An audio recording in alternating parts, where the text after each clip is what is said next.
خوش نصیب لوگ وہ جن کو نصیب ہو صحبت اللہ۔ راہ ولی میں وہ تاثیر دیکھی، بدلتی ہزاروں کی تقدیر دیکھی۔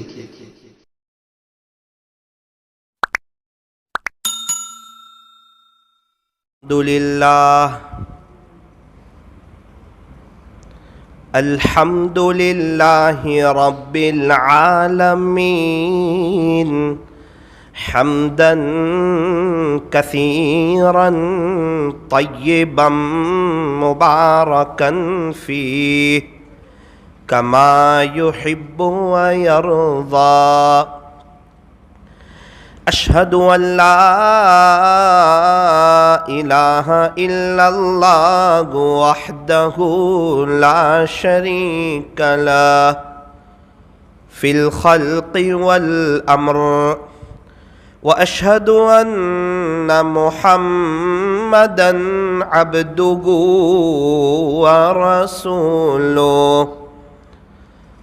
المبعوث إلى الأسود والأحمر المنعوت بشرح الصدر ورفع الذكر، صلى الله عليه وعلى آله وأصحابه الذين هم خلاصة العرب العرباء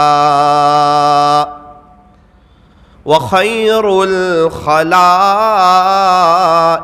بعد الأنبياء،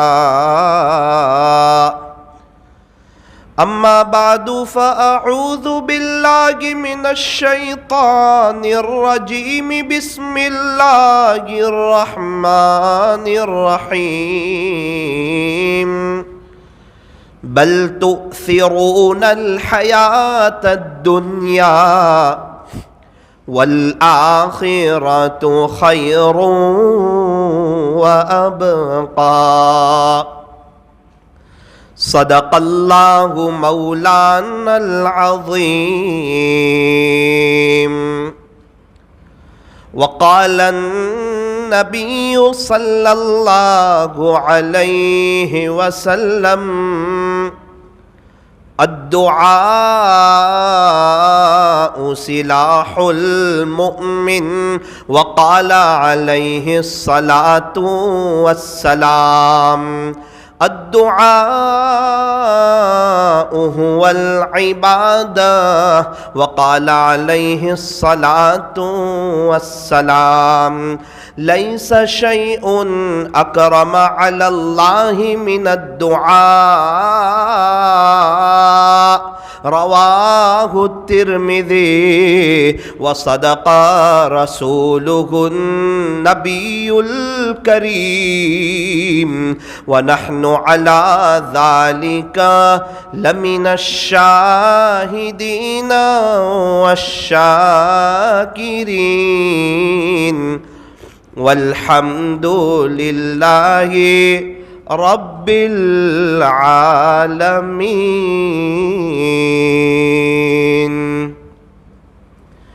ٹوٹے رشتے وہ جوڑ دیتا ہے، ٹوٹے رشتے وہ جوڑ دیتا ہے، بات رب پہ جو چھوڑ دیتا ہے، اس رب کے لطف و کرم کے، اس رب کے لطف و کرم کے کیا کیا کہنے، لاکھ مانگو تو کروڑ دیتا ہے، لاکھ مانگو تو کروڑ دیتا ہے، مانگو اسی سے، مانگو اسی سے جو دے خوشی سے، اور نہ کہیں کسی سے، اور نہ کہیں کسی سے، دنیا والوں سے نہ مانگو، دنیا والوں سے مانگو تو دنیا والے ناراض، اور اللہ سے نہ مانگو تو اللہ ناراض، اور اللہ سے نہ مانگو تو اللہ ناراض۔ جو ناکام ہوتا رہے عمر بھر بھی، بہرحال کوشش تو عاشق نہ چھوڑے، یہ رشتہ محبت کا قائم ہی رکھے، یہ رشتہ محبت کا، یہ رشتہ محبت کا قائم ہی رکھے، جو 100 بار ٹوٹے تو 100 بار جوڑے، جو 100 بار ٹوٹے تو 100 بار جوڑے۔ محبت سے درود پاک پڑھ لیجئے۔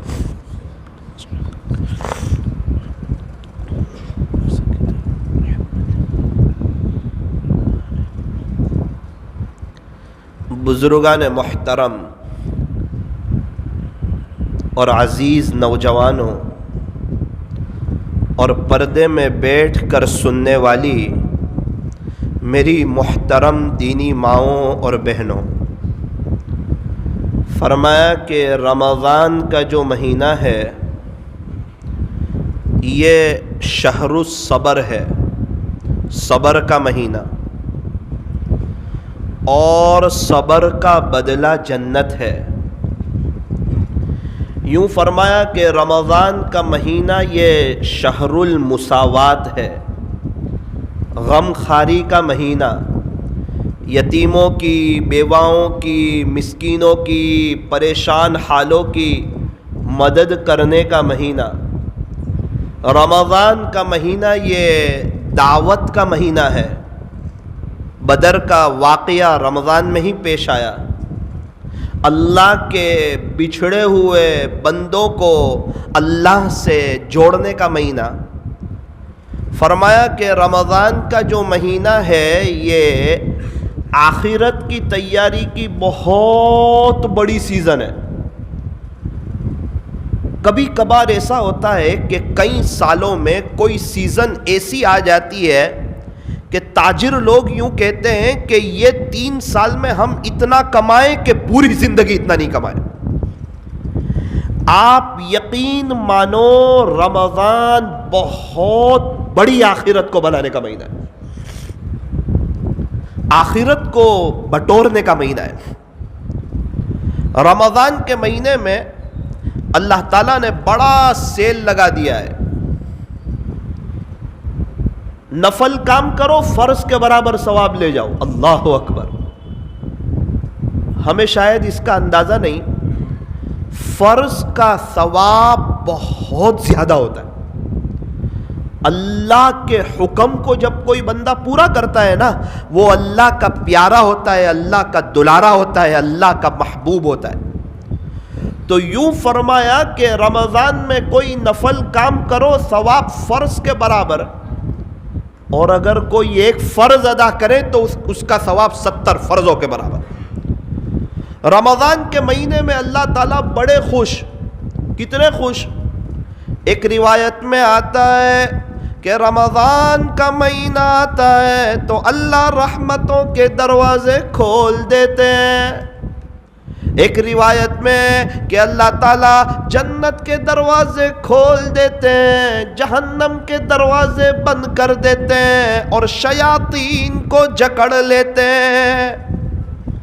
ایک روایت میں آتا ہے کہ اللہ تبارک و تعالی رحمتوں کے دروازے کھول دیتے ہیں. روزہ رکھنے والوں سے اللہ تعالیٰ کتنے خوش. اللہ اکبر کبیرہ. کیا اللہ تعالیٰ روزداروں سے پیار کرتے ہیں, محبت کرتے ہیں, اور کیسا روزداروں کو معاف کرنا چاہتے ہیں.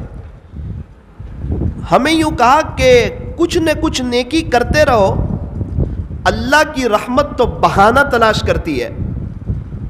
رحمت حق بہانہ می جوید, اللہ کی رحمت بہانہ تلاش کرتی ہے. جمعہ کے دن سفر میں تھا, ایک حافظ صاحب ملاقات کے لیے آئے. کہنے لگے مولانا صاحب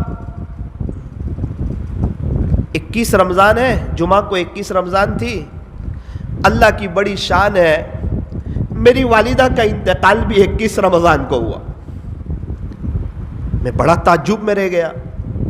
میں نے کہا یار رمضان کا مہینہ لے جانا بہت بڑی بات. اللہ تعالیٰ جس سے خوش ہوتے ہیں اسے رمضان کا مہینہ دیتے ہیں. اللہ جس سے خوش ہوتے ہیں اسے خاتمہ بالخیر دیتے ہیں. اللہ تعالیٰ جس سے خوش ہوتے ہیں اسے جمعہ کا دن مرحمت عطا فرماتے ہیں. اللہ تعالیٰ جس سے خوش ہوتے ہیں اسے مدینہ منورہ کی سرزمین عطا فرماتے ہیں. اللہ جس سے خوش ہوتے ہیں اسے جنت البقیع کا مدفن عطا فرماتے ہیں. اللہ تعالیٰ جس سے خوش ہوتے ہیں اسے اپنے راستے کی مبارک موت عطا فرماتے ہیں. اللہ جس سے خوش ہوتے ہیں عافیت کے ساتھ بندہ کلمہ پڑھتا ہوا اللہ کے دربار میں چلا جاتا ہے. میرے اور آپ کا یہ جذبہ ہونا چاہیے. انشاءاللہ ثم انشاءاللہ ایک ہی زندگی ہے اور ایک ہی چانس ہے اور ایک ہی موقع ہے. انشاءاللہ ایسی زندگی گزاروں گا کہ جب دنیا سے جا رہا ہوں گا تو میری زبان پہ کلمہ طیب ہوگا اور دل میں میرے پیارے رب کی یاد ہوگی, اور اس حال میں خدا کے دربار میں جاؤں گا. اللہ مجھے دیکھ کے مسکرا رہے ہوں گے اور میں اپنے رب کو دیکھ کے مسکرا رہا ہوں. دنیا والوں کے بڑے بڑے جذبے ہیں, کسی کا مکان بنانے کا, کسی کی اچھی کار لینے کا, کسی کا نیا موبائل لینے کا, کسی کا شو روم شروع کرنے کا, کسی کا یہ کام کرنے کا, وہ کام کرنے کا. تو جب دنیا والے دنیا کے بڑے بڑے پلاننگ بناتے ہیں, دنیا کے بارے میں سوچتے ہیں, تو ہم تو مومن ہیں, ایمان والے ہیں, اور آخرت کی زندگی وہ برحق ہے, موت برحق ہے, قبر میں سونا برحق ہے, پل صراط سے گزرنا برحق ہے, اللہ کی ملاقات یہ برحق ہے. تو ہمیں تو اللہ کے پاس جانا ہے, ہمیں بھی آخرت کے بارے میں بڑے بڑے پلاننگ بنانے چاہیے. کیونکہ ہم نے دیکھا جس کے پلاننگ بڑے ہوتے ہیں اس کی محنت بھی اس لیول کی ہوتی ہے. جس کے پلاننگ بڑے ہوتے ہیں اس کی محنت بھی اس لیول کی ہوتی ہے. تو جس کی سوچ بڑی ہوگی آخرت کے بارے میں کہ نا مجھے آخرت میں پرموشن پاس نہیں ہونا ہے کہ چلو اللہ تعالیٰ نے کہہ دیا کہ آپ کی مغفرت کر دی, نا مجھے ایسے پاس نہیں ہونا ہے, مجھے اے گریڈ لانا ہے, 97 اپ لے جانا ہے. اللہ تعالیٰ خوش ہو مجھ سے, حوض کوثر پر لائن لگی ہوئی ہو اور پیارے نبی سب کو جام کوثر پلا رہے ہو, اور ہماری باری آئے تو آقا سینے سے لگا دے کہ تو میرا درد رکھنے والا تھا, میری امت کے لیے تو تڑپنے والا تھا, میری امت کے لیے تو رونے والا تھا, میری امت کے غم میں تو نے کئی راتیں مسجدوں میں گزاری اور میرے دین کی تو اللہ کے راستے میں گزاری. اللہ تعالیٰ اس سے خوش ہو, اللہ تعالیٰ کو اس کے ساتھ عجیب و غریب معاملہ ہو. ایسی زندگی گزارے کہ جب قبر میں رکھا جائے تو منکر نکیر کے سوالات آسان ہو جائے, اور اللہ تعالیٰ سانپ بچھو اور کیڑے مکوڑوں سے کہہ دے یہ محمد کا غلام ہے, اور محمد کے غلاموں کا کفن میلا نہیں ہوتا, اجازت نہیں.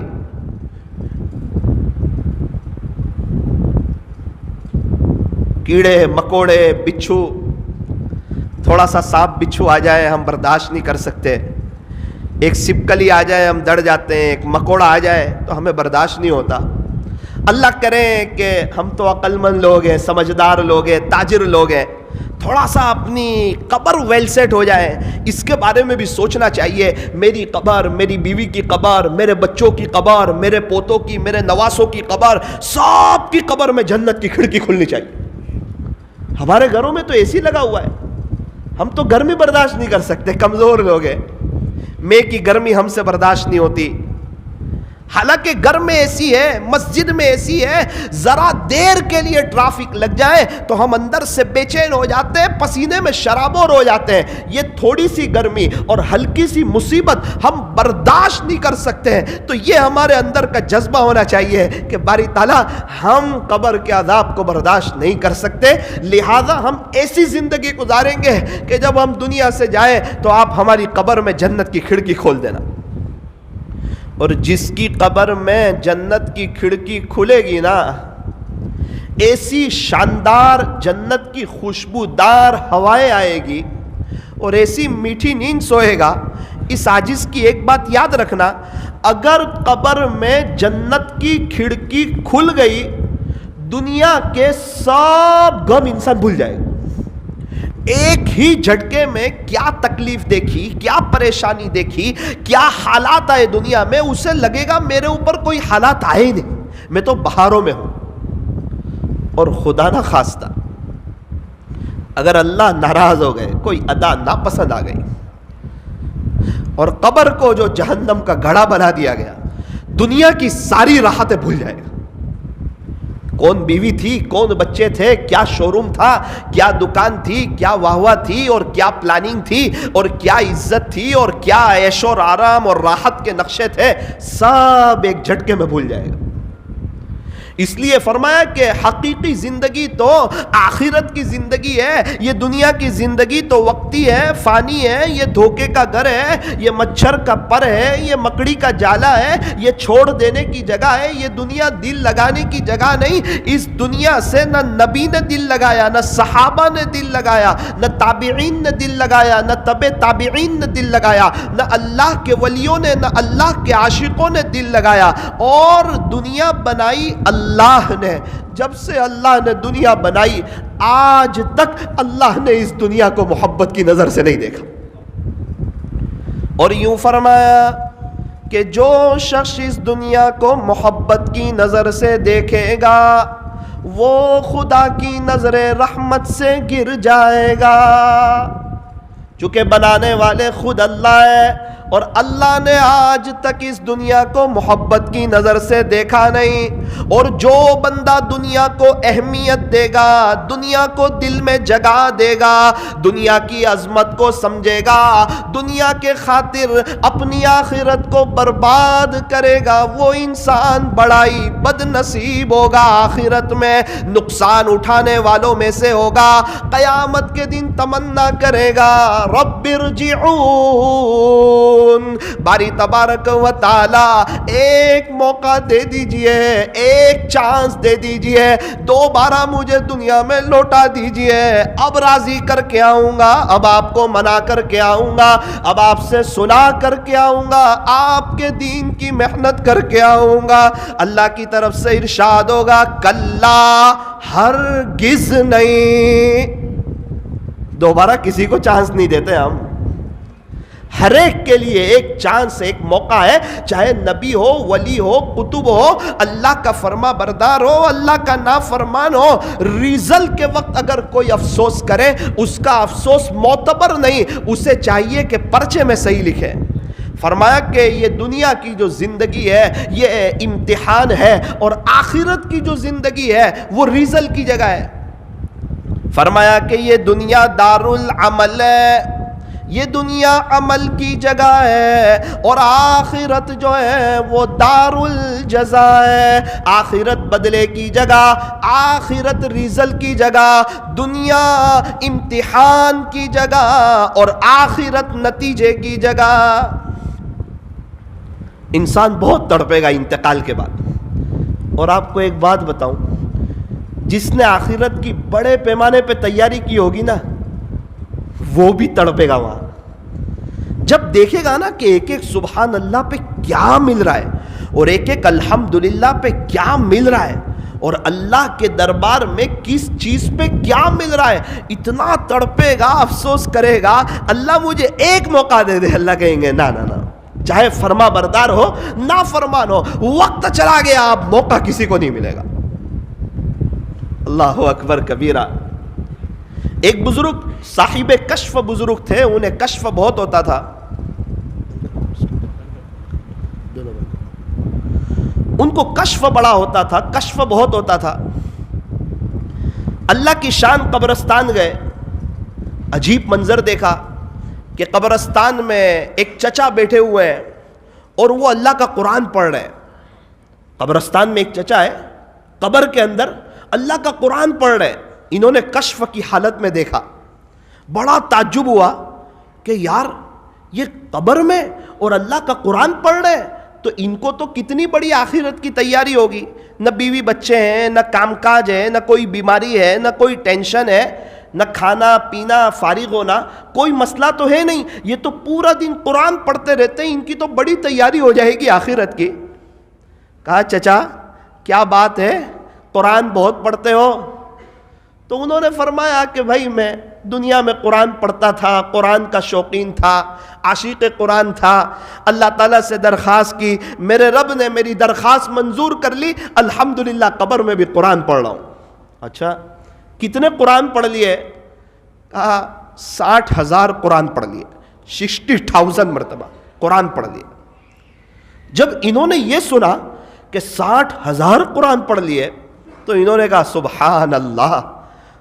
قبر سے انہوں نے دبی آواز میں کہا حضرت یہ ایک سبحان اللہ مجھے دے دیجئے، میرے 60,000 قرآن آپ لے لیجئے، کیونکہ انتقال کے بعد اب اس کے پڑھنے کا مجھے ثواب کوئی نہیں مل رہا ہے.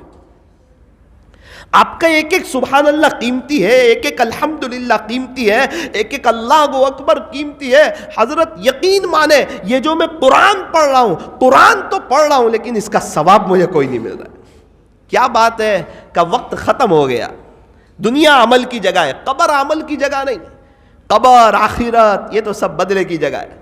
ہاں جب میں اور آپ دنیا سے جائیں گے میرے عزیزوں بہت افسوس ہوگا، لیکن اس وقت کا افسوس کرنا کچھ کام نہیں آئے گا. افسوس کرنے والے ابھی افسوس کریں، تڑپنے والے ابھی تڑپیں. اللہ والے تو کیسی قدر کرتے ہیں، قربان جائیں ان لوگوں پر. کیا ان کی سوچ ہے، کیا ان کے پلاننگ ہے، کیا اپنے دل دماغ پر آخرت کو سوار کیا ہے. اللہ کو منانا، اللہ کو راضی کرنا، یہ ان کے زندگی کا مقصد ہے. ایک بزرگ سے کسی نے کہا حضرت اگر آپ کو پتہ چل جائے کہ 24 گھنٹے کے بعد آپ کا انتقال ہو جائے گا، 24 گھنٹے کے بعد کیا کرو گے؟ کہا روزانہ جو کرتا ہوں وہی کروں گا. نہ آپ عمل کون سا بڑھاؤ گے، کون سے عمل کا اضافہ کرو گے، یہ 24 گھنٹے کیسے گزارو گے؟ کہا تو یقین مان یہ 24 گھنٹے میں ایک سبحان اللہ کا اضافہ نہیں کر سکتا، ایک سبحان اللہ کا اضافہ میں نہیں کر سکتا. کہا حضرت 24 گھنٹے مل رہے، ایک سبحان اللہ کا اضافہ نہیں کر سکتے؟ حضرت نے عجیب بات کہی، بیٹا اصل بات یہ ہے آپ تو مجھے ابھی کہہ رہے ہو، زندگی کے کئی سال ہو گئے ہر دن کو آخری دن سمجھتے ہوئے گزار رہا ہوں. ترتیب ہی ایسی بنائی ہے کہ ہو سکتا ہے آج کا آخری دن ہو سکتا ہے کل کا آخری دن ہو سکتا ہے پرسوں کا آخری دن ہو، کوئی ایک دن تو ایسا ہوگا جو میرا آخری دن ہوگا. اس لیے میرے 24 گھنٹے کا نظام الاوقات اتنا پیک ہے اور شیڈیول اتنا ٹائٹ ہے اور ایسی آخرت کی تیاری میں لگا ہوا ہوں کہ ایک سبحان اللہ کا میں اضافہ نہیں کر سکتا. خدا نخواستہ ہمیں جو اتنا پتہ چلے نا کہ شہری میں انتقال ہونے والا ہے تو ہو آج کی رات تو ایسی گزرے کہ دنیا کی محبت ایک دم جڑ سے نکل جائے، چیزوں کی، پیسوں کی، گھر بار کی محبت بھی نکل جائے اور سب سے معافی بھی مانگ لے، دل صاف بھی کر لے اور قرآن اور تلاوت اور رونا اللہ میرا کیا ہوگا، کل کی رات میری قبر میں کیسی گزرے گی، میرے مالک مجھ پہ رحم کرنا. ہماری ایسی ایک دن تو آدھا دن تو ایسا گزرے کہ شاید یہ آدھے دن میں ہم اللہ کے ولی ہو جائیں. دنیا کی محبت تو جڑ سے ہی نکل جائے اور اللہ کی محبت سے یہ دل آباد ہو جائے. شاید یہ آدھے دن میں ہم بڑے سے بڑے اللہ والے کو پیچھے چھوڑ دیں. وجہ کیا ہے؟ پتہ چلا ہے کہ میرے پاس صرف آدھا دن ہے، حالانکہ ہمیں آدھی سیکنڈ کا پتہ نہیں ہے. آدھی سیکنڈ کا پتہ نہیں ہے تو زندگی کیسے گزارنی چاہیے.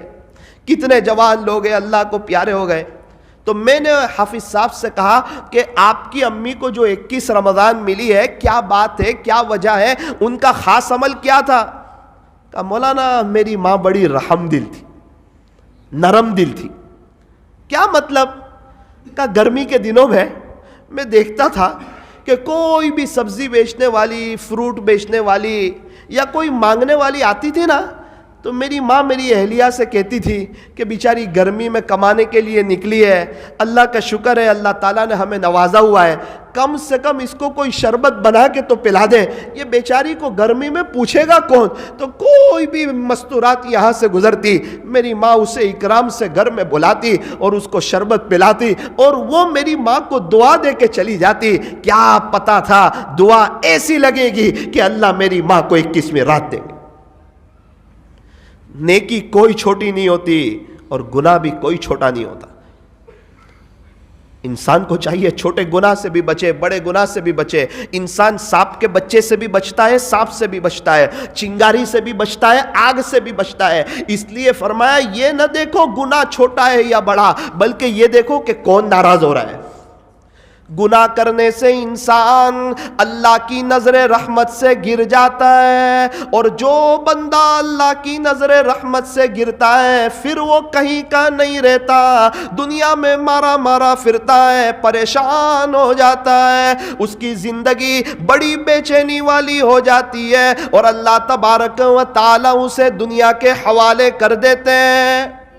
سب سے بڑے خوش نصیب وہ ہے اس دنیا میں جو گناہوں سے بچتے ہیں، اللہ ان کی دنیا بھی بناتے ہیں، اللہ تعالیٰ ان کی آخرت بھی بناتے ہیں۔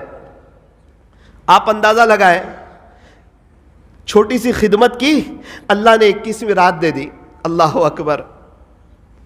ایک شخص میرے پاس آئے 2 مہینے پہلے، مولانا میرے والد صاحب کو اللہ نے 15 رمضان عطا فرمائی۔ 15 رمضان۔ اوہ اچھا، سبحان اللہ، کیا خاص عمل تھا؟ بولے خاص عمل تو یہ تھا کہ شراب پیتے تھے۔ میں نے کہا شراب پیتے تھے؟ بولے ہاں، نشے میں ان کی زندگی گزری، غفلت میں ان کی زندگی گزری، لیکن مولانا آخری عمر میں توبہ کر لی تھی۔ اب خاص عمل کیا تھا وہ سنو۔ پہلے میں نے ذرا آپ کو شراب کا اس لیے سنایا تاکہ آپ چوکنا ہو اور آپ کو پتا چلے کہ اللہ کو جب کس کی کوئی ادا پسند آتی ہے تو کیسے نوازتا ہے۔ میرے والد صاحب رکشہ چلاتے تھے، غریب انسان تھے، مزدور تھے، بڑی محنت کرتے تھے، کچھ پیسے گھر میں لاتے تھے، لیکن اگر میرے والد صاحب کی رکشہ میں کوئی غریب آدمی بیٹھ جاتا، اس سے پیسے نہیں لیتے بلکہ اسے خود پیسے دیتے تھے کہ بیٹا گھر میں کچھ سامان لے جانا، تیرے گھر میں بھی غربت ہے، میرے گھر میں فاقہ برداشت کر لوں گا لیکن تیرے گھر میں کچھ لے جانا۔ یہ کوئی نہیں دیکھتا تھا، یہ میرا اللہ جانتے تھے، میرے والد صاحب جانتے تھے۔ اللہ نے اس عمل کی اتنی قدر کی کہ اللہ نے میرے والد صاحب کو 15 رمضان عطا فرمائے۔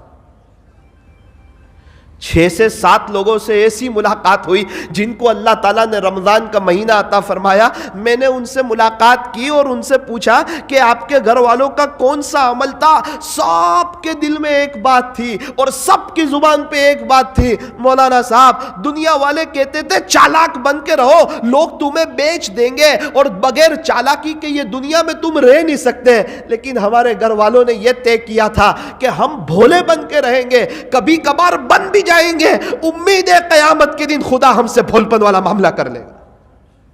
تو پوری زندگی بھولے پن کے ساتھ گزاری۔ گزشتہ سال ہمارے یہاں عجیب ہو گیا، ہمارے بہت قریبی رشتہ دار ہم عید کی نماز پڑھ کے آئے، جیسے عید کی نماز ختم ہوئی ایک شخص نے کہا مولانا فلاں شخص کا انتقال ہو گیا، اللہ کو پیارے ہو گئے۔ اوہ سبحان اللہ، رمضان کا پورا مہینہ ملا، آج تو عیدی کا دن ہے، ہر چھوٹے بچے اپنے ابو کے ہاتھ چومیں گے، تو یہ تو سیدھے اللہ سے عیدی لینے کے لیے پہنچ گئے۔ اللہ اکبر، یہ تو شیرخرما کھانے کا وقت ہے، یہ تو خوشی کا وقت ہے، لوگوں سے گلے ملنے کا وقت ہے، اور ان کی ایسی سعادت کہ ان کی اللہ سے ملاقات کا وقت۔ سیدھے سادے انسان نمازوں کا اہتمام کرتے تھے۔ 6-7 دن کے بعد ان کے بیٹے کے پاس گیا، میں کہا یار ابا کا کوئی خاص عمل؟ مولانا ہم 5-6 بچے ہیں، میرے باپ نے کبھی ہمیں نہیں ڈانٹا، کبھی، بہت رحم دل تھے میرے ابا، سب برداشت کر لیتے تھے۔ ان کی 5 بہویں، آج سب روتی ہے، کوئی دن میری ماں کے ساتھ مل کے وہ 5 کی غیبت بھی نہیں کی، کوئی پلاننگ نہیں ان کے ساتھ، یہ ہماری بیٹیاں ہیں۔ دیکھیں آج اللہ تعالیٰ نے ان کے ساتھ کیسے رحم کا معاملہ کیا. یہ دنیا والے کہتے ہیں چالاک بنو، چالاک نہ بننا. اگر موت کے وقت جو اللہ نے چالاکی کا معاملہ کیا تو کہیں کے نہیں رہے. یوں فرمایا ارحموا من فی الارض یرحمکم من فی السماء. تم زمین والوں پر رحم کرو، آسمان والا تم پر رحم کرے گا. پیارے نبی نے فرمایا کہ جو نرمی سے محروم رہا وہ ہر خیر سے محروم رہا. زبان اور دل میں کوئی ہڈی نہیں، اور اس کا سخت ہونا یہ اللہ اور اس کے رسول کو پسند بھی نہیں. زبان میں بھی ہڈی نہیں، دل میں بھی ہڈی نہیں. اسی لیے فرمایا اس زبان سے دل جیتے بھی جا سکتے ہیں اور اس زبان سے دل چیرے بھی جا سکتے ہیں. خوش نصیب ہیں وہ حضرات جو دل جیتنے کا کام کرتے ہیں، اور بد نصیب ہیں وہ حضرات جو دل چیرنے کا کام کرتے ہیں. یوں فرمایا کہ اکثر لوگ اس زبان کی وجہ سے جہنم میں جائیں گے. جہنم میں جانے والے جو لوگ ہوں گے ان میں کا بیشتر طبقہ وہ ہوگا جو اس زبان کی وجہ سے جہنم میں جائے گا.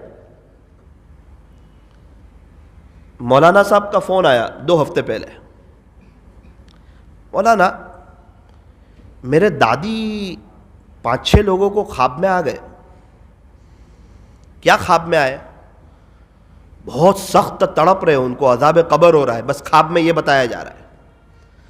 بغیر سوچے سمجھے میں نے ان سے کہا، اسی وقت میں نے کہا بہو کے ساتھ برا سلوک کرتے تھے؟ تو کہا بہت زیادہ.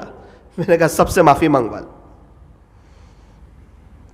جو ساس بہو کے ساتھ برا سلوک کرتی ہے یا اپنے گھر میں کام والی کے ساتھ برا سلوک کرتی ہے، اور جو سیٹ اپنی دکان پر بیٹھنے والے مزدور کے ساتھ برا سلوک کرتے ہیں، کتابوں میں لکھا ہے زندگی میں ان کو پتہ نہیں چلتا لیکن موت کے وقت اللہ ان کو کلمے سے محروم کر دیتے. پیارے نبی نے دنیا سے جاتے جاتے یہی کہا تھا، الصلاۃ وما ملکت ایمانکم. نماز مت چھوڑنا اور اپنے ماتحتوں پر رحم کرنا.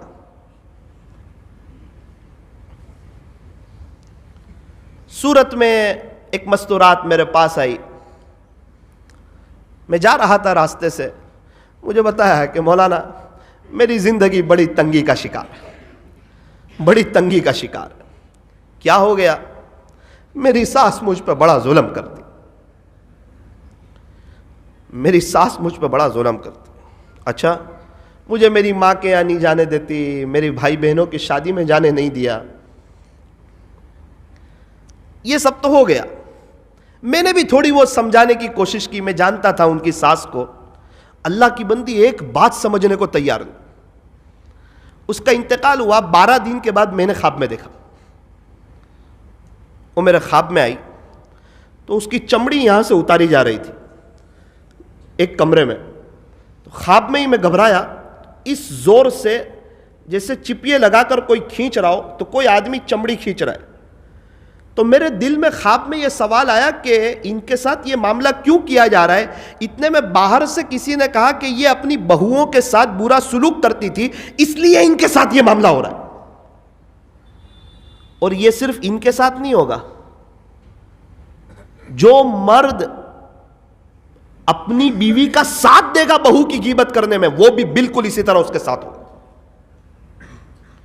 ہمارے یہاں ایک شخص کی شادی ہوئی، بعد میں میری ملاقات ہوئی. کہا مولانا الحمدللہ ثم الحمدللہ ہمارا گھر بہت اچھا ہے، دینداری والا ماحول ہے الحمدللہ. میں نے کہا کیا ہوا؟ بولے پتہ نہیں تیسرے دن میرے امی نے میرے ابا سے یوں کہا کہ اپنے یہاں جو بہو آئی ہے نا وہ ایسا کرتی ہے. تو میرے ابا نے کہا کہ یار اپنے گھر میں الحمدللہ دینی ماحول ہے اور تو خود کہتی ہے کہ اپنے گھر میں دینداری والا ماحول ہے. اس نے کہا ہاں ہاں یہ تو اللہ کا شکر ہے، ہمارے گھر میں بچے بھی نیک ہے، دینداری والا ماحول بھی ہے. ایک بات یاد رکھ، غیبت ہو وہ گھر دیندار نہیں ہوتا.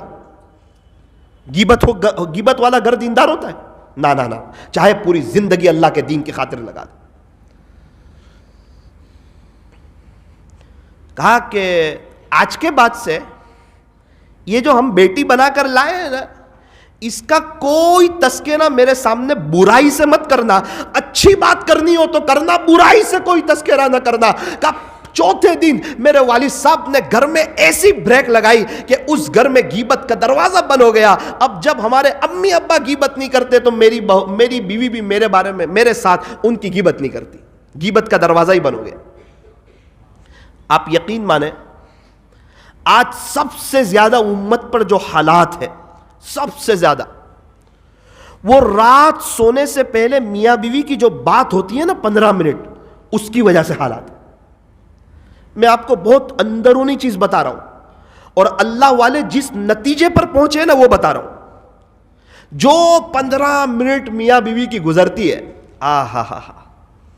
جو غیبتوں کا دروازہ کھلتا ہے، تمہارے امی ایسے، تمہارے ابو ایسے، تمہاری بہن ایسی، پڑوس والے ایسے، یہ ایسے، وہ ایسے.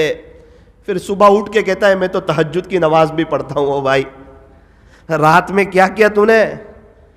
تہجد تو پڑھ رہا ہے لیکن ساری نیکیاں تو دے رہا ہے. اپنی نیکیوں کو ایسی تھیلی میں جمع نہ کرو جس میں سوراخ ہو، پانی کو ایسی ڈول میں جمع نہ کرو جس میں لکھے جو. نیکی تو آ بھی رہی ہے، جا بھی رہی ہے، بچا کیا؟ پیارے نبی کتنے ناراض غیبت کرنے والوں سے. آقا مدنی کریم صلی اللہ علیہ وسلم نے ارشاد فرمایا، الغیبت اشد من الزنا. اللہ کے بعد جن کا مرتبہ ہے وہ تو یوں فرما رہے ہیں کہ غیبت زنا سے بھی زیادہ سخت چیز ہے. زنا کو ہمارے معاشرے میں بہت برا سمجھا جاتا ہے اور ہونا بھی چاہیے، لیکن پیارے نبی فرماتے ہیں کہ زنا، یہ غیبت زنا سے بھی زیادہ سخت چیز ہے. اور اللہ تعالیٰ قرآن کریم میں تو اتنی سخت وعید بیان کر دی کہ علماء کرام لکھتے ہیں کہ اتنی سخت وعید اور کسی چیز کے بارے میں بیان نہیں فرمائی. غیبت کی باری آئی، قرآن کا لہجہ سخت ہوا. ایحب احدکم ان یأکل لحم اخیہ میتا فکرہتموہ واتقوا اللہ. قرآن کا لہجہ سخت ہو گیا. خلاصہ یہ ہے، کیا تم میں سے کوئی اپنے مردار بھائی کا گوشت کھانا پسند کرتا ہے؟ 3 باتیں بیان فرمائی. انسان میں بھی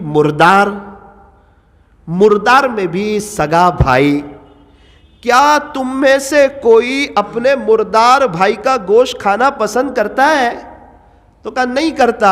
یوں فرمایا کہ غیبت اس سے بھی بری چیز ہے خدا کے دربار. واتقوا اللہ، اللہ سے ڈرو، موت آنی ہے، اللہ کے پاس جانا ہے. ایک بزرگ فرما رہے ہیں کہ میں نے ایک عجیب ماجرا دیکھا کہ ایک شیطان ہے، کتابوں میں لکھا ہے، وہ ایک ہاتھ میں راکھ لے کے جا رہا ہے، دوسرے ہاتھ میں شہد لے کے جا رہا ہے. حضرت فرماتے ہیں کہ اللہ تعالیٰ نے مجھ پر اس کا معاملہ منکشف کیا تو میں نے شیطان سے بات کی کہ یہ راکھ لے کے تو کہاں جا رہا ہے اور یہ شہد لے کے تو کہاں جا رہا ہے. تو اس نے کہا کہ حضرت بات ایسی ہے، جب کسی کے ابو کا انتقال ہو جاتا ہے تو یتیم نابالغ بچہ معصوم سا لگتا ہے، لوگ اس کے سر پر ہاتھ پھیرتے ہیں، بڑی دل جوئی کرتے ہیں اور بڑے رحم دلی کی بات کرتے ہیں اس کے بارے میں. اور جب کوئی یتیم کے ساتھ خیر خائی کرتا ہے وہ اللہ کا محبوب ہو جاتا ہے، ہمارا بڑا نقصان ہو جاتا ہے. اس لیے 2-3 دن تک تو لوگ ہمدردی بتاتے ہیں، پھر میں اس یتیم کے چہرے پر راکھ مل دیتا ہوں، پھر لوگ اس کو بھول جاتے ہیں، نظر انداز کر دیتے ہیں، تاکہ لوگوں کی آخرت کی تیاری نہ ہو. اس لیے میں یہ کرتا ہوں. حضرت نے کہا شہد کا کیا کرتا ہے؟ تو کہا حضرت جو بھی غیبت کرتا ہے نا، پتا چلے اس نے غیبت شروع کی، میں اس کے ہونٹ پہ شہد لگا دیتا ہوں. اس کو اتنی مزہ آتی ہے غیبت کرنے میں، گھنٹوں گزر جاتے ہیں اور اس کے سر سے جوں تک نہیں رینگتی اور اس کو گناہ بھی نہیں سمجھتا.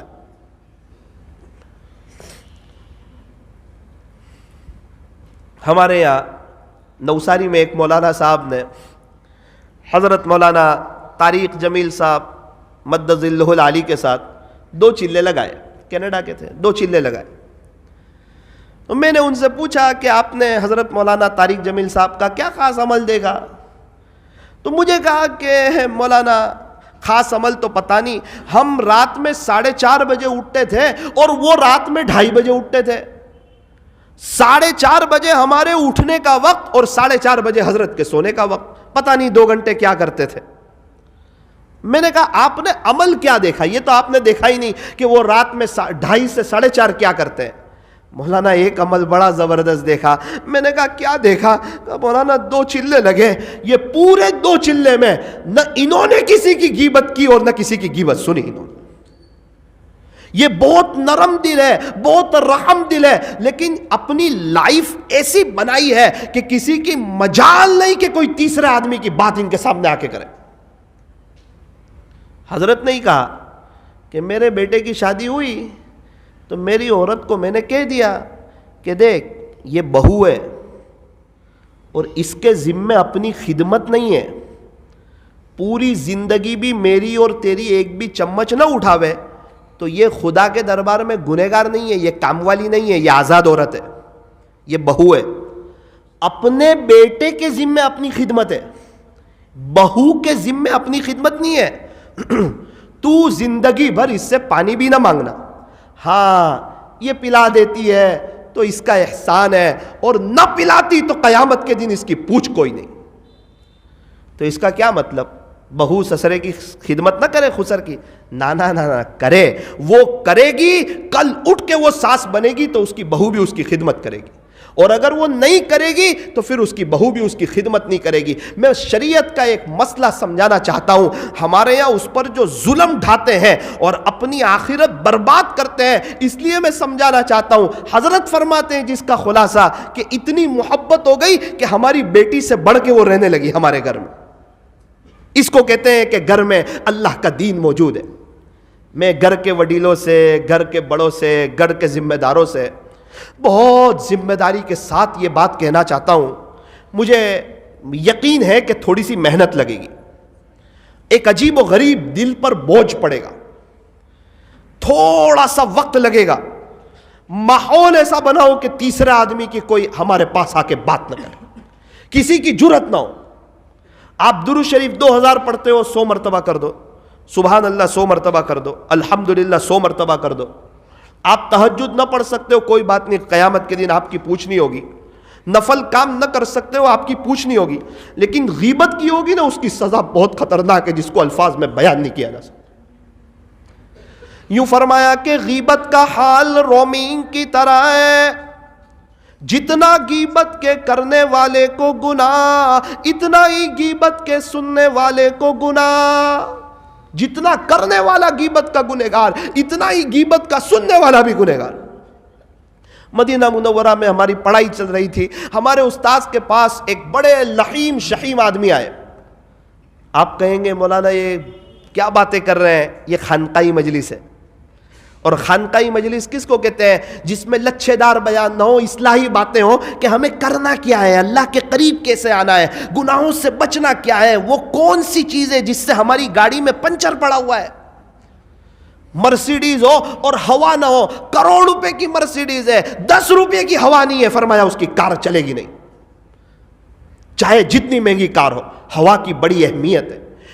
ہر گناہ ایک سیاہ نقطہ رکھتا ہے، بندہ کرتا ہے اس کے دل پر سیاہ نقطہ لگ جاتا ہے. میرے عزیزو یقین مانو، یہ گناہ کی مثال کھجلی جیسی ہے. جب انسان کو میٹھی کھجلی آتی ہے، اگر وہ تھوڑی سی لذت کے لیے کھجال دیتا ہے، خون شروع ہو جاتا ہے، جلن شروع ہو جاتی ہے، پاؤڈر لگانا پڑتا ہے اور تھوڑی دیر تک اس کو چچرنا شروع ہوتا ہے، بیچارہ بے چین ہو جاتا ہے، پریشان ہو جاتا ہے. حالانکہ کھجلی میٹھی تھی، لیکن کھجلی کے پیچھے کا انجام بڑا خطرناک تھا. بالکل اسی طرح یہ گناہ میٹھی کھجلی کی طرح ہے. نفس کہتا ہے کر لے، بات کا کس نے دیکھا. شیطان کہتا ہے ارے کر لینا، ہوتا ہے، سب کرتے ہیں. نہ میرے عزیز نہ کرنا. نیکی کے راستے میں سکھ ہی سکھ ہے اور گناہ کے راستے میں دکھ ہی دکھ ہے. عجیب بات آپ کو سناؤں. وہ حضرت مولانا، میری ان سے ملاقات ہوئی، بڑے لحیم شحیم. مجھے کسی نے بتایا کہ یہ 91 سے حضرت مولانا طارق جمیل صاحب کے خادم ہیں، حضرت کے ساتھ رہتے ہیں سفر حضر میں. میں بڑے ادب سے ان کے پاس بیٹھ گیا. میں نے کہا کہ میں حضرت کے بارے میں کچھ جاننا چاہتا ہوں، آپ سے کچھ بتائیں حضرت مولانا طارق جمیل صاحب کے بارے میں. اللہ تعالیٰ ان سے بڑا کام لے رہے ہیں، میں کچھ معلوم کرنا چاہتا ہوں. کہا کیا معلوم کرو گے حضرت کے بارے میں؟ 91 سے ساتھ ہوں، اس وقت 28 سال ہوئے تھے جب میں نے پوچھا تھا کہ 28-29 سال ہوئے، آج تک انہوں نے نہ کسی کی غیبت کی ہے نہ کسی کی غیبت سنی ہے. میں نے کہا کیوں؟ حضرت کہتے ہیں میرے پاس نیکی بہت کم ہے، میں کیوں کسی اور کو دوں، میرے پاس ہی آلریڈی کم ہے. اس لیے وہ اپنی نیکی کسی کو دینا نہیں چاہ رہے حضرت. وہ ان کو لگتا ہے میرے پاس نیکی کم ہے، اور کہتے ہیں میرے ہی گناہ اتنے زیادہ ہے جس کا بوجھ میں اٹھا نہیں سکتا، میں کیوں کسی اور کے گناہ لوں.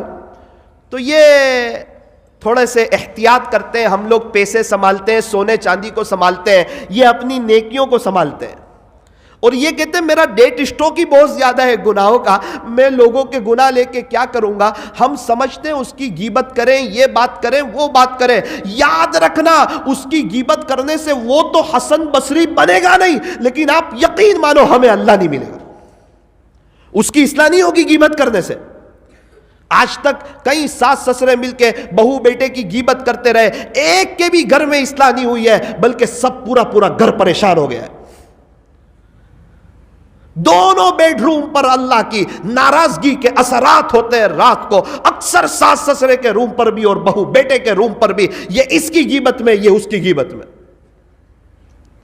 باپ سنتا ہے کہ ماں میری بیٹی کے ساتھ مل کر کے میری بہو کی غیبت کر رہی ہے، سن رہا ہے اللہ کا بندہ، سمجھتا نہیں کہ یہ بھی پریشان ہوگی، میری بیٹی بھی سسرال میں پریشان ہوگی.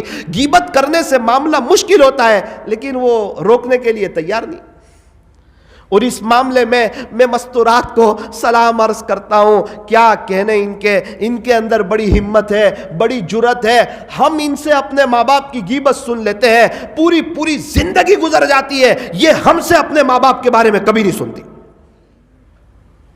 مجال تو ہے کہ کوئی اس کے امی ابا کے بارے میں کچھ کہہ کر دیکھے، تھوڑا سا کہے گا ہمارے خاندان سمیت سب کے عیب گنا دے گی. تم یوں، تمہارے بھائی ایسے، تمہاری بہن ایسی، تمہارے امی ایسے، تمہارے ابو ایسے. میرے امی ابا تو بہت اچھے ہیں، میرے بھائی بہن کی تو بات ہی بڑی نرالی ہے.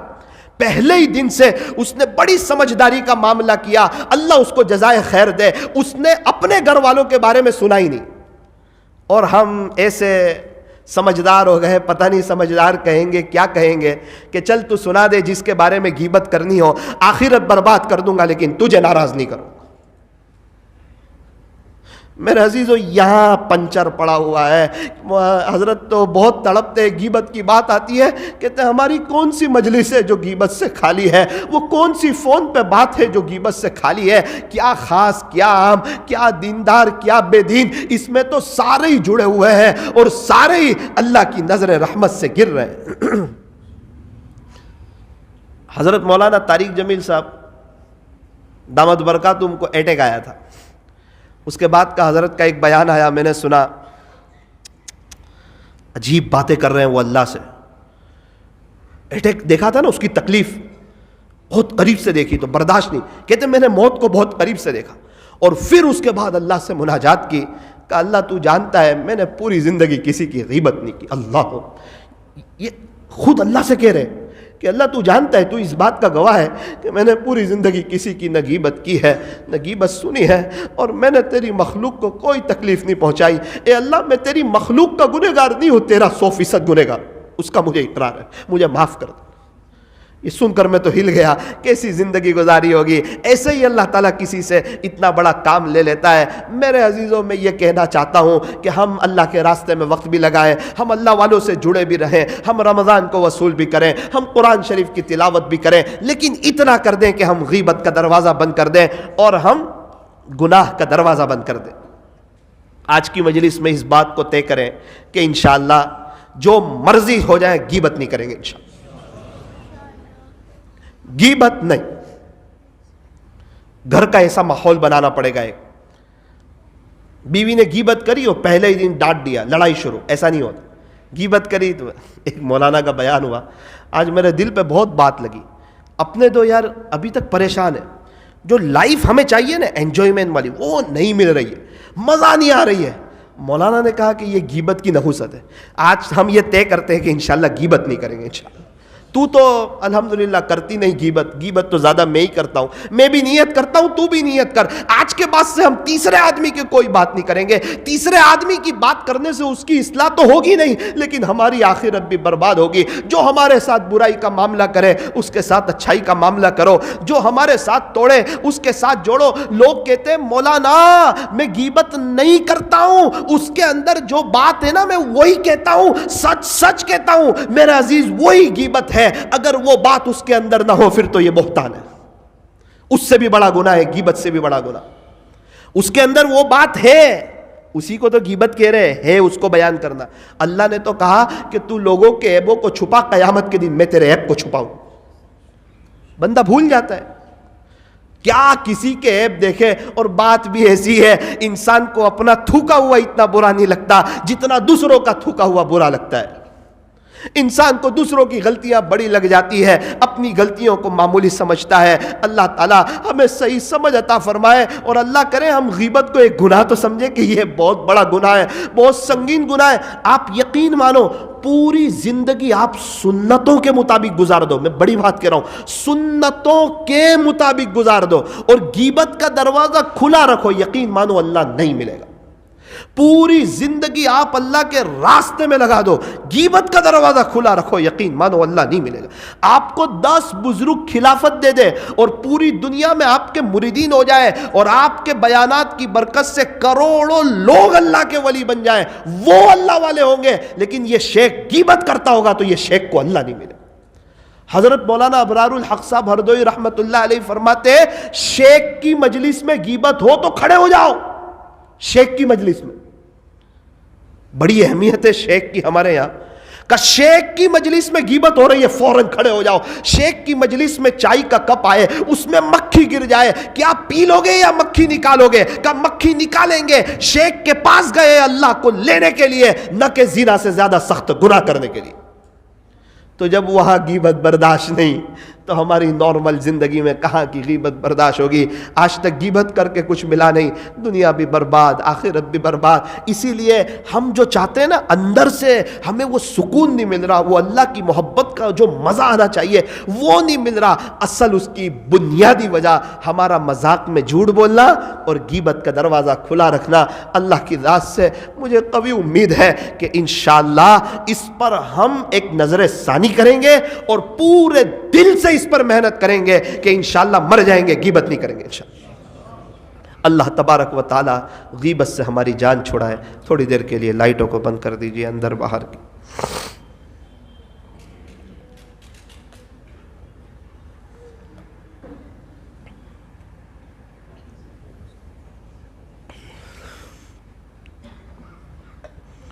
آنکھوں کو بند کیجئے, اپنی گردن کو جھکائیے. بڑی بڑی مبارک رات چل رہی ہے.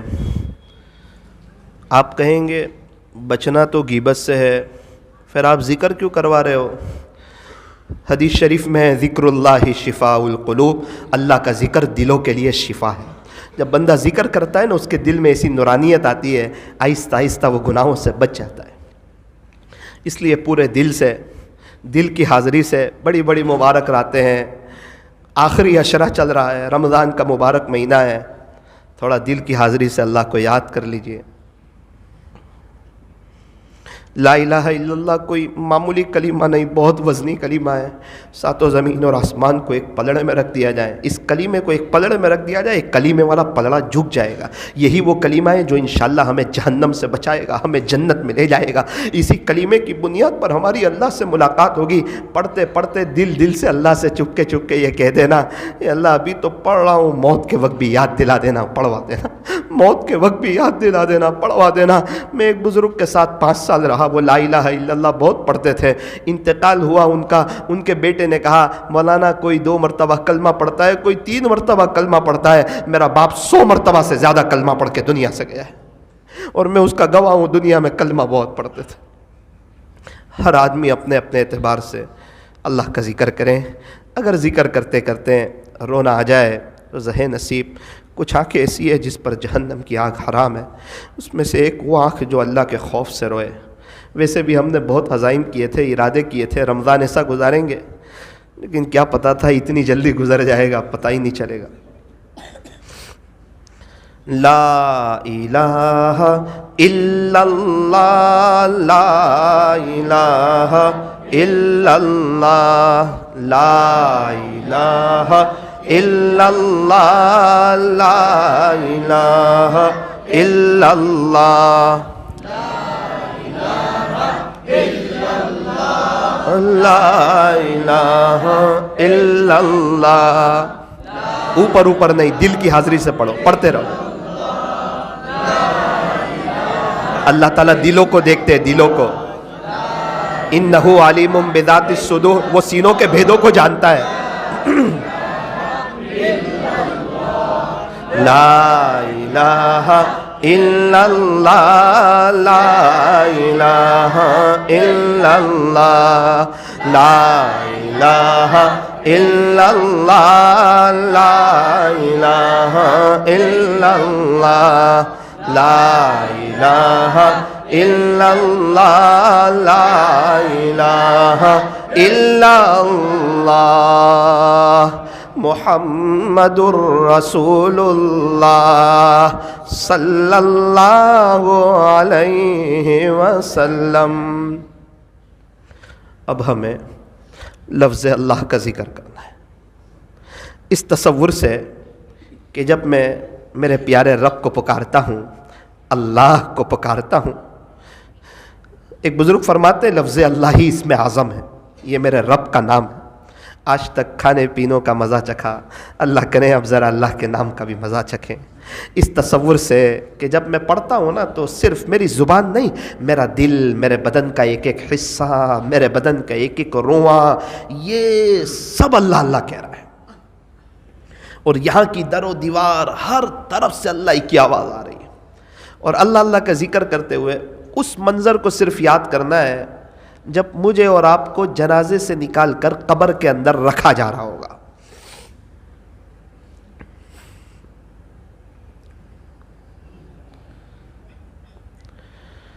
اللہ اللہ اللہ اللہ اللہ اللہ اللہ اللہ اللہ اللہ اللہ اللہ اللہ اللہ اللہ اللہ۔ دل سے پڑھو، شرمائے نہیں۔ لوگ گالی بولتے ہوئے نہیں شرماتے، لوگ گانا گاتے ہوئے نہیں شرماتے، غیبتیں کرتے ہوئے نہیں شرماتے، گراہکوں کے ساتھ گھنٹوں بات کرتے نہیں شرماتے۔ اللہ کو اتنی کثرت سے یاد کرو لوگ تمہیں دیوانہ اور پاگل کہہ دیں۔ اللہ اللہ اللہ اللہ اللہ اللہ اللہ اللہ اللہ اللہ اللہ اللہ اللہ اللہ اللہ اللہ اللہ اللہ۔ اپنی طلب بتاؤ اللہ کو، لوگ کیسے کر رہے وہ نہ دیکھو، لوگ ہماری قبر میں آنے والے نہیں، یہ اللہ دیکھ رہا ہے، اللہ بڑا قدردان ہے۔ اللہ، آنکھوں کو بند کرے، دل سے اللہ کو یاد کرے، دل سے اللہ کو یاد کرے۔ صحابہ کرام نیکیاں کر کے روتے تھے اور ہم گناہ کر کے بھی نہیں روتے۔ اللہ تعالیٰ نے 7 سمندر بنائے ہیں، اس کے باوجود بندے کی آنکھوں سے نکلنے والے آنسو کے ایک قطرے سے محبت کرتا ہے۔ ادھر نکلے ادھر ان کو خبر ہو، کوئی آنسو تو ایسا معتبر ہو، ٹپک پڑتے ہیں آنسو جب اللہ کی یاد آتی ہے۔ یہ وہ بارش ہے جس کا کوئی موسم نہیں ہوتا۔ یوں فرمایا جو آدمی اپنے آپ کو گنہگار سمجھتا ہے اللہ اسے رونے کی توفیق دیتے ہیں، جس کو ایسا لگتا ہو میں تو نیک ہوں، دیندار ہوں، اللہ رونے کی توفیق بھی چھین لیتے ہیں، راتوں کی مناجات کی لذت سے بھی محروم کر دیتے۔ دل سے اللہ کو یاد کیجئے، دل کہہ رہا ہے اللہ اللہ اللہ۔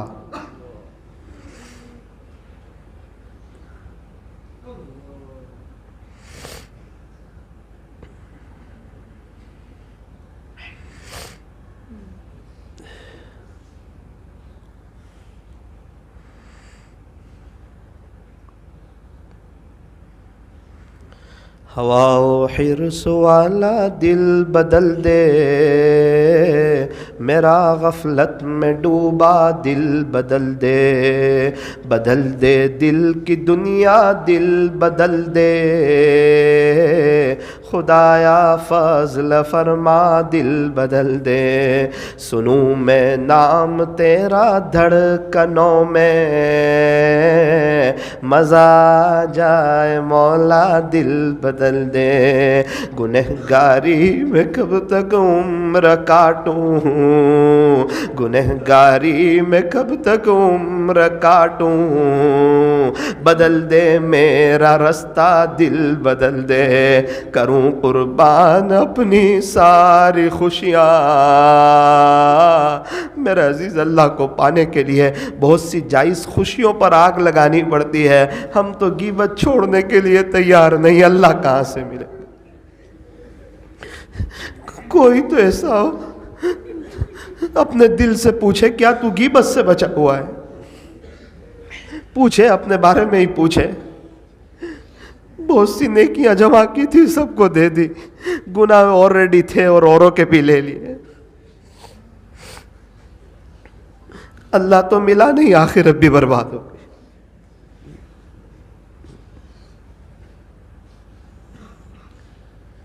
یوں فرمایا، گناہ کینسر سے بھی زیادہ خطرناک۔ کینسر بہت تو انسان کو موت کی گھاٹ اتارتا ہے، گناہ انسان کو جہنم کی گھاٹ اتارتا ہے، ہم اس کو بڑا ہی نہیں سمجھتے۔ گناہ، باپ کی نافرمانی کرنا چھوٹی چیز ہے، کیسے ابا ناراض ہو جاتے، تھوڑا تو اللہ کو۔ ایک 5-6 سال کا بچہ ہمارے سامنے کھڑا ہو گناہ کرتے ہوئے، شرم آتی ہے، ہمارا بیٹا کیا کہے گا، ابو کیا کرتے موبائل، اور اللہ دیکھ رہے ہو، بندہ بنداس گناہ کرتا ہے، شاید گناہ لکھنے والا فرشتہ بھی کہتا ہوگا نعوذ باللہ، تو کیا اللہ کو ایک 6 سال کے بچے سے بھی کم حیثیت کا سمجھتا ہے؟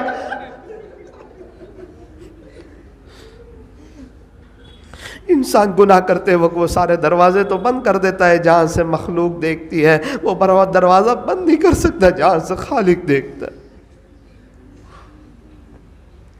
کروں قربان اپنی ساری خوشیاں، تو اپنا غم عطا کر دل بدل دے، ہٹا لوں آنکھ اپنی ماں سوا سے، جیوں میں تیری خاطر دل بدل دے، پڑا ہوں تیرے در پر دل شکستہ، پڑا ہوں تیرے در پر دل شکستہ، رہوں کیوں دل شکستہ دل بدل دے، میری فریاد سن لے میرے مولا، بنا لے اپنا بندہ دل بدل دے، بنا لے اپنا بندہ دل بدل دے، گنہگاری میں کب تک عمر کاٹوں، گنہگاری میں کب تک عمر کاٹوں، بدل دے میرا رستہ دل بدل دے۔ لا الہ الا اللہ محمد الرسول اللہ صلی اللہ علیہ وسلم۔ ہاتھ اٹھائیے، ندامت کے ساتھ دعا کر لیجئے، اللہ کو بڑا کریم پائیں گے۔ الحمدللہ رب العالمین، صلی اللہ علی حبیبی محمد وآلہ وسلم، لا الہ الا انت سبحانک انا کنا من الظالمین۔ پیارے اللہ، رحیم مولا، کریم آقا، اے اللہ میرے سامنے یہ سب روزدار لوگ بیٹھے ہوئے ہیں، یہ بہت نیک لوگ بیٹھے ہوئے ہیں، آپ کا قرآن پڑھنے والے لوگ بیٹھے ہوئے ہیں، آپ سے محبت رکھنے والے لوگ بیٹھے ہوئے ہیں۔ یہ اللہ، انہوں نے مغرب کی نماز پڑھی ہوگی، اوابین پڑھی، تراویح پڑھی، کھانا کھایا، دوبارہ آپ کے گھر میں آ گئے، چلو آخری عشرہ ہے، شاید اب اللہ مان جائیں گے، تب مان جائیں گے۔ اے اللہ، اے اللہ، اے اللہ، یہ عاشق قرآن لوگ ہیں، آپ سے محبت کرنے والے لوگ ہیں، میں نے سنا بڑی محبت سے آپ کا ذکر کر رہے تھے۔ اے اللہ،